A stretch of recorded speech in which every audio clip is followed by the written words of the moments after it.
Diduga akibat terkendala harga tiket pesawat yang dinilai terlalu mahal bagi para pengguna moda angkutan udara, sebanyak 703 penerbangan di Bandara Sultan Mahmud Badarudin II Palembang dibatalkan. Hal tersebut terjadi sejak awal Januari hingga tanggal 25 Januari 2019. Berdasarkan data PT Angkasa Pura II, selaku otoritas bandara setempat, menyebut ada beberapa maskapai yang membatalkan penerbangan.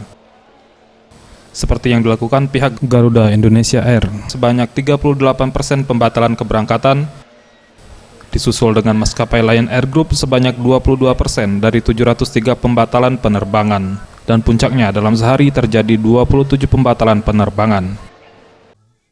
Menurut Pak Roji, selaku General Manager Angkasa Pura II Palembang mengatakan, salah satu faktor pembatalan penerbangan yakni banyaknya penumpang yang mengeluh dengan naiknya harga tiket pesawat yang dilakukan beberapa maskapai yang ada di Palembang.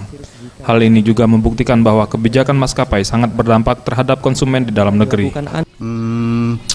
Kalau pembatalan pesawat ya, kalau pembatalan pesawat yang ada di data kami itu sampai tanggal 25 Januari dari tanggal 1 sebanyak 703 pembatalan penerbangan seluruhnya itu ada Garuda, ada Lion, ada Wing, ada Batik, juga ada Sriwijaya, juga 6 Air ya, seperti itu.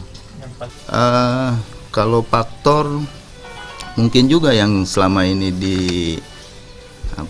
dibicarakan ya oleh masyarakat bahwa faktornya adalah kenaikan tarif yang dilakukan oleh airline. Mungkin itu nanti domainnya airline, seperti apa kenaikan itu bisa terjadi. Ia juga menambahkan, saat ini jumlah penumpang per tanggal 1 hingga tanggal 25 Januari 2019 sebanyak 300.102 penumpang, apabila dibanding tahun 2018 lalu mencapai 353.266 penumpang, dalam artian sebanyak 15% penurunan. Tim Liputan Sriwijaya TV.